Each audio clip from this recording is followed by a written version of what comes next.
নমস্কাৰ দৰ্শকসকল আপোনালোক সকলোকে অমূল্যবাণীলৈ স্বাগতম জনাইছো।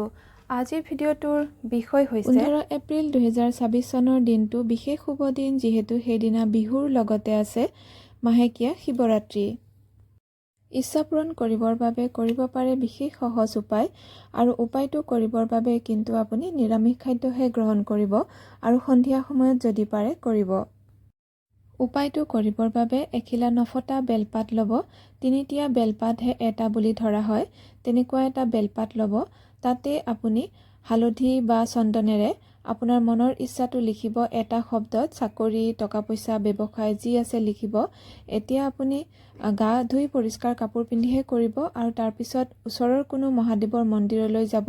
তাতে মহাদেৱৰ খুব সুন্দৰী যি স্থান আছে শিৱলিংগত, তাত স্পৰ্শ কৰি শিৱলিংগৰ ওপৰত বেলপাতখিলা ৰাখি আপুনি পানীৰে অভিষেক কৰিব, আৰু অভিষেক কৰাৰ সময়ত আপুনি ওম নমঃ শিৱায় মন্ত্ৰ জপ কৰিব, আৰু ওম নমঃ শিৱায় মন্ত্ৰ আপুনি 108 বাৰ জপ কৰিব। ইচ্ছাটো কৈ কৰিব এই কামখিনি, আৰু অভিষেক কৰা হৈ গ'লে আপুনি ঘৰলৈ ঘূৰি আহিব।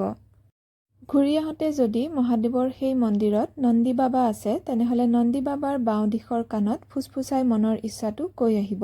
আপোনাৰ মনৰ আশা দেখিব শীঘ্ৰেই পূৰণ হ'ব। ইচ্ছা পূৰণৰ বাবে অন্য এটা উপায় কৰিব পাৰে। এখিলা বেলপাত ল'ব তিনিটীয়া, তাতে আপুনি এটা অক্ষত চাউল দিব।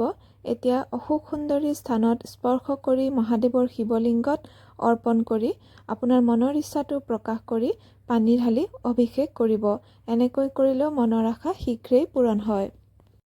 বহাগ আৰু জেঠ মাহৰ যি মাহেকীয়া শিৱৰাত্ৰি আহে, তাত যদি আপুনি পাৰে মাত্ৰ এপাহ অক্ষত ডালিমৰ ফুল অৰ্পণ কৰিব পাৰে, তেনেহ'লে ধন সম্পত্তিৰ অভাৱ নহয়। যদি অভাৱ হৈ আছে সেয়া দূৰ হয়। আৰু আপুনি সেয়েহে এপাহ মাত্ৰ যদি ডালিমৰ ফুল পায় অক্ষত, সেয়া মহাদেৱৰ শিৱলিংগত অহাকালি মানে 15 এপ্ৰিলত অৰ্পণ কৰি মনৰ ইচ্ছাটো কৈ আহিব, অভিষেক কৰিব, আৰু ওম নমঃ শিৱায় মন্ত্ৰ জপ কৰিব। আপোনালোকৰ টকা পইচাৰ সমস্যা শীঘ্ৰেই দূৰ হ'ব বা মনৰ ইচ্ছাও পূৰণ হ'ব। দৰ্শকসকল, আজিৰ ভিডিঅ'ৰ ইমানতে সামৰণি মাৰিছোঁ। ধন্যবাদ।